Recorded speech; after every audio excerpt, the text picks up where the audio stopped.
पुण्यात्मा परमात्मा परमेश्वर स्वयं आकर के हमें चेताते हैं, ये समझाने की चेष्टा करते हैं कि प्रथम तो ये मनुष्य जीवन बहुत ही दुर्लभ है, बहुत कठिनता से प्राप्त होता है। और मनुष्य जीवन पाकर के जो परमात्मा की भक्ति नहीं करते हो तो फिर आपका मनुष्य जीवन व्यर्थ है। जैसे कुआं जल बिना फिर बनवाया क्या काम।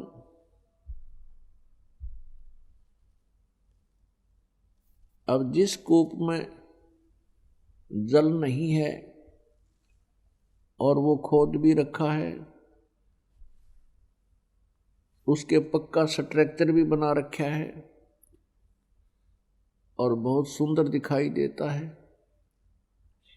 उसमें जल है नहीं तो वो नाम कूप भले ही है लेकिन गुण कुएं के नहीं है उसमें। इसी प्रकार जो मनुष्य जीवन प्राप्त करके प्राणी परमेश्वर की भक्ति नहीं करते हैं, उनका नाम मनुष्य अवश्य है लेकिन गुण मनुष्य के नहीं है। फिर बताते हैं, राम रटत दारिद्र भलो, टूटी घर की छान, वो सुंदर महल किस काम के, जहाँ भक्ति नहीं भगवान। परमात्मा की भक्ति करने वाला वो निर्धन व्यक्ति भला है, अच्छा है, जिसके मकान की छत भी टूटी बेशक हो, जिसकी झोंपड़ी की छत टूटी हो और वो भक्ति कर रहा है, तो कहते हैं वो सुंदर महल किस काम के, जहाँ भक्ति नहीं भगवान। अच्छे महल हैं, खूब बढ़िया कोठी बना रखी है, परमात्मा की भक्ति नहीं करते हैं। उनसे तो वो गरीब व्यक्ति, निर्धन व्यक्ति, जिसकी छान बनी है, एक झोंपड़ी है, हट है और उसकी भी छान टूटी हो, छत टूटी हो, यानी इतना निर्धन हो तो भी वो उस मायाधारी पैसे वाले से अच्छा है, भगवान को वही पसंद है। क्या बताते हैं, कबीर सब जग निर्धना, धनवंता ना कोय, धनवंता सो जानियो, जिस पर राम नाम धन होए। पुण्यात्मा,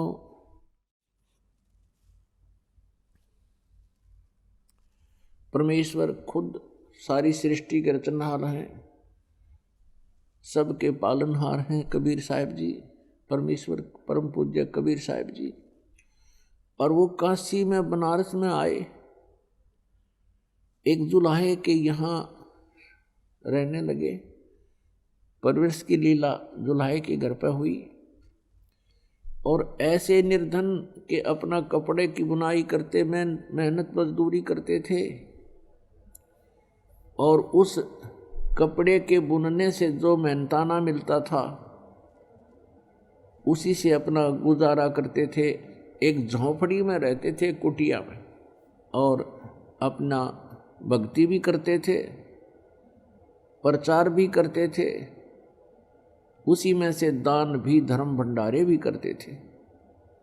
वो क्यों ऐसा करते थे, वो हमें ये उदाहरण देने के लिए लीला करते हैं प्रत्येक युग में कि परमात्मा की भक्ति के लिए ना तो कोई जाति या मजहब बाधक नहीं है, परमात्मा की भक्ति में सेठ होना आवश्यक नहीं है, भक्ति के लिए एक मनुष्य जीवन होना पर्याप्त है। मनुष्य जीवन के बाद फिर परम संत मिलना अनिवार्य है, अति आवश्यक है। परम संत मिलने के बाद फिर भक्ति आप किसी तरह भी, चाहे आपके पास पैसा है, सेठ है, कोई राजा है, अच्छी बात है, वो भक्ति करता तो बहुत ही अच्छा, वो भी अच्छा है। और ऐसा निर्धन भी भगवान की भक्ति करता है तो वो भी भगवान को उतना ही प्रिय है। अब कहने का भाव यह है कि सभी सेठ नहीं हो सकते, सभी धनी नहीं हो सकते।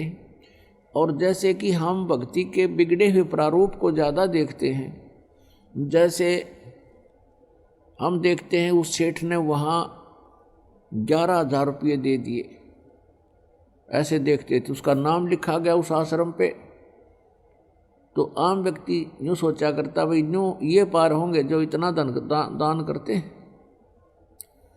किसी ने धर्मशाला बनवा दी, उसका नाम लिखा हुआ है, किसी ने कितना कुछ दान कर दिया, किसी ने कुछ कर दिया, तो हम ये सोचा करते थे इन्हीं का नंबर है, ये पार होंगे। लेकिन परमात्मा कहते हैं दान विद समान है, आपकी क्षमता के अनुसार दान कीजिए, वही पर्याप्त है। जैसे एक व्यक्ति के पास जो है अरबों की संपत्ति है और उसने 2 लाख रुपये दान कर दिए, बहुत अच्छी बात है। और एक व्यक्ति के पास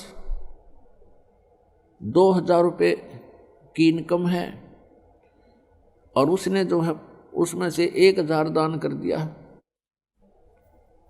तो वो उससे अत्यधिक है जिसने 2 लाख दान किए। इन दोनों के अंदर फिर भावना देखी जाती है, यदि भाव सही है, सच्चा भाव है, तो फिर परमात्मा को स्वीकार्य होता है। कहने का भाव ये है कि परमात्मा में आस्था, श्रद्धा, एक लगन विशेष हो तो दोनों ही भक्त परमात्मा प्राप्ति कर सकते हैं। लेकिन सभी सेठ नहीं हो सकते, सभी के पास ये व्यवस्था नहीं हो सकती, क्योंकि पूर्व जन्मों के हम पुण्यों को स्वर्ग में बर्बाद कर चुके हैं। अब फिर नए सिरे से हमारा जैसा प्रारब्ध बना है बचे खुचे कर्मों का, उसी को हम भोग रहे होते हैं। परमात्मा आते हैं, सत भक्ति करवाते हैं, हमें फिर से धनी बनाते हैं भक्ति का, तो फिर हम परमात्मा पाने वाली लाइन में लग जाते हैं। अब जैसे दूसरा प्रारूप बिगाड़ रखा भक्ति का कि जैसे कि परमात्मा वही प्राप्त कर सकते हैं जिन्होंने सब त्याग दिया, घर छोड़ गए, जंगल में रहने लगे, घास फूस फल आहार करके अपना जीवन व्यतीत करते हैं। और कोई तप करता है खड़ा हो करके, कोई धुने लगा करके चारों ओर अग्नि जला करके बीच में बैठा रहता गर्मियों में, सर्दियों में ऊपर से जलधारा करता है। परमात्मा कहते ये कोरे पाखंड हैं, ढोंग हैं, ये आडंबरी व्यक्ति हैं, इनसे कोई लाभ नहीं, ना ये शास्त्र अनुकूल साधना है। और शास्त्र विधि को त्याग कर मनमाना आचरण जो करते हैं वो अपना जीवन नाश कर रहे हैं। गीता जी अध्याय नंबर 16 के श्लोक नंबर 23 में कहा कि शास्त्र विधि को त्याग कर जो मनमाना आचरण करते हैं, मनमानी पूजाएं साधनाएं करते हैं, उनको न तो कोई सुख होता है, न उनकी कोई सिद्धि होती है, और न ही उनकी गति होती है, यानी यूजलेस। इससे तेरे लिए अर्जुन, गीता जी अध्याय नंबर 16 के श्लोक नंबर 24 में तुरंत कहा है, इससे तेरे लिए कर्तव्य और अकर्तव्य की व्यवस्था में सदग्रंथ ही प्रमाण है। अर्थात जो शास्त्रों में लिखा है उसी अनुसार आप जी ने करना चाहिए। शास्त्र विधि त्याग कोई भी साधना पूजा मंत्र जाप आप करते हो वो यूजलेस है।